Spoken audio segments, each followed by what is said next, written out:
This is Deepavali time. What is the significance of this? This is a festival which always comes in the month of Kartika, as per the lunar cycles, on the 13th day, which is called as Trayodashi. The 13th day of the Kartika month is the festival.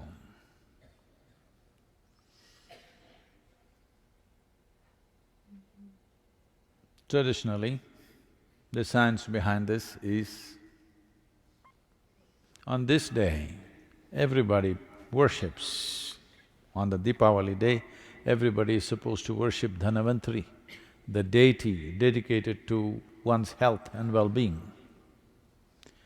Today the word Dhanavantari has almost become synonymous with a doctor. Dhanavantari or the deity Dhanavantari is supposed to be the source of Ayurveda, the science of long and healthy lives. Well, lot of North Indian people, lot of North Indian people. So, I don't know when they did this, because the nature of the language is like that.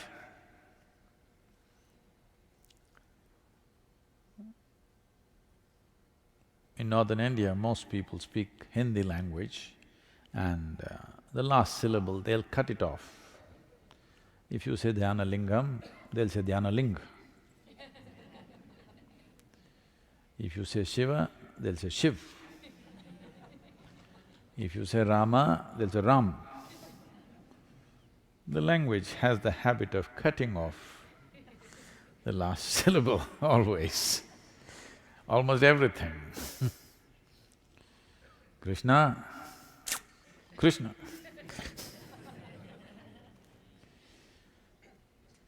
Deepavali, Diwali.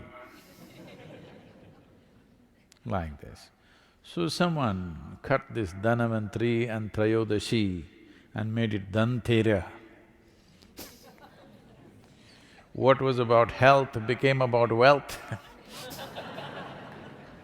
Dhan means money. Now everybody thinks Deepavali is about money. Why it is about health is, for those of us who live in the northern hemisphere, it is from this day onwards, certain things change. From the Trayodashi of Kartika Masa, things change. In a way, there is a slowdown of life. So for the winter months, what you should do with yourself, what time you should wake up, what you should eat, how your food habits should change, how your practices should change, for all this traditionally they created a science as to how one should behave to pass through winter months without getting sick, without getting depressed, without losing your sense of balance and purpose in life. How to do this?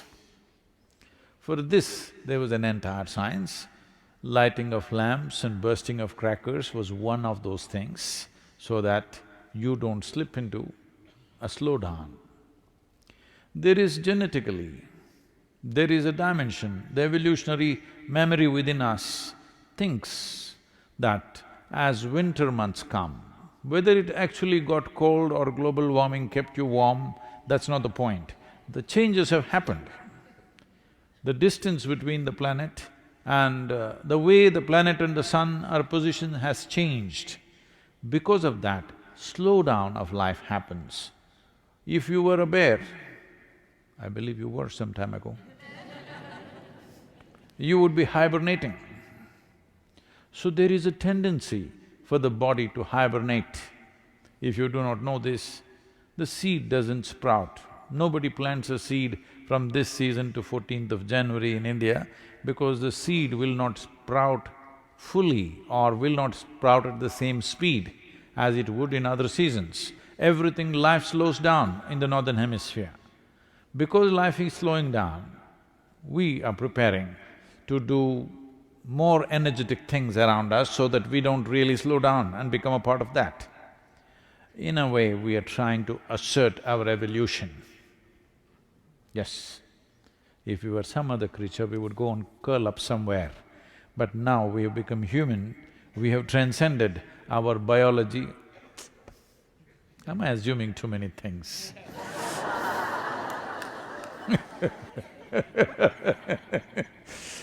You are supposed to have transcended your biological tendencies. So, to transcend this, there's a whole lot of activity created so that you don't go into a hibernating kind of state. Physically slow down, mentally little bit of depression could easily happen in everybody because the season is like that. In colder countries, definitely people experience this. Huh? Yes or no? It seems the maximum number of suicides in Minnesota happen in the winter months. And this is so in the Nordic countries also, because things have slowed down within you. In the northern hemisphere, not just you, everything has slowed down because our relationship with the sun has changed, which is the basic source of life.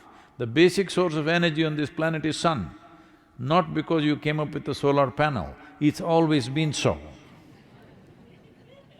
Now, because the northern hemisphere, its relationship with the sun has changed, you're looking away from the sun, there is a slowdown. From this month, the 13th day of this lunar month, which is called as the Kartika Trayodashi. So to make up for this, in India there are various things done. From this month onwards, normally, traditionally, the roles of males and females are interchanged at this time. For example, it is a part of daily activity for a woman, not anymore, in rural India still, that first thing in the morning, she cleans the front of her house and draws some geometrical figures. These geometries, today she knows only one design, unfortunately. She keeps putting the same thing, or she got it painted, or she has a template and she puts it. Otherwise, she is supposed to use rice flour, and every day, Monday, Tuesday, like this, every day of the week, she is supposed to draw a specific design, geometric design, to attract a certain kind of energy into her home. If it's a full moon day, a certain kind of design, if it's a new moon day, a certain kind of design.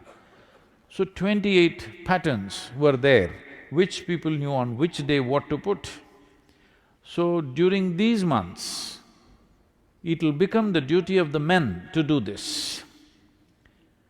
And this is the only month where men are supposed to go out singing on the street in the morning. Early morning, they're supposed to go singing on the street. Even today, a small number of people are doing this. In rural India to some extent, in urban India, once again a little bit of revival is happening.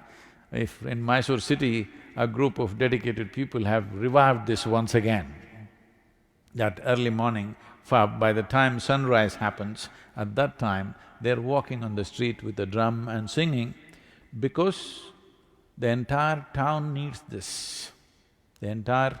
Today we've become very large cities, otherwise if you lived in a village, everybody who lives there needs this beat of drum and music to reverberate in their system so that they don't hibernate, so that their systems don't slow down. All music festivals happen at this time. If you do not know this, the greatest music festival in the world, the largest in the world, happens in Chennai with over 1800 concerts in 45 days. Most of the world does not know such a grand scale of music is happening at this time. All this is done so that people don't become sedate. Your cellular activity does not become hibernative, because this will lead to various other complexities in one's life. So Deepavali is about that. If you cannot see the light, that's why the crackers, so that you anyway wake up. At 4:30 in the morning, they will start bursting crackers all over the town so that everybody wakes up and everybody becomes alive, because it is important in the winter months that you come up before the sun. The first ray of sun should not hit a blade of grass or some other worm or insect. The first ray of sun must hit you. This is the commitment. That is why before sunrise, everybody is out to receive the first rays of sun upon themselves, not upon the ground. So, the significance of the festival has largely been ignored, but still people are singing a bit and bursting crackers a bit. It is time to bring this back, especially in colder weathers. This would be wonderful if some of these things are revived, because Diwali is not a religious festival, it's got something to do with our geographical location on this planet. Because we are in the northern hemisphere, these changes are happening to us, to our bodies, to the plants, to the animals, everything it's happening. You see, everything slows down. But if you slow down within yourself, mentally if you slow down, you will become little dim. Physically if you slow down, you will become susceptible to various other ailments which you may not be susceptible if your body is vibrant and alive. If this body is vibrant and alive, there are 1,000 infections within you right now, but you don't get sick because body is alive and vibrant. If little slowdown happens, all these little things become major problems within you. This is why the whole thing about Dhanavantari, the science of health and well-being, that it must be kept alive till 14th of January, everything must be kept alive. You need music, you need more light, you need lamplight, you need all kinds of things to keep the atmosphere alive for yourself so that you don't sink down and do not become susceptible to various negative forces which are always working upon us. It is just that some are sailing above it, some are sinking into it. So this is the significance of Deepavali. It is Dhanavantari's Trayodashi. North Indian people must connect, don't go on clipping away one syllable and come Dhanavantari becomes Dhan, Trayodashi becomes Tera. Don't keep clipping it away. So, here we are. We are in the middle of a Bhava Spandana on the Deepavali day. Can't be in a better place, can't be in a more vibrant space.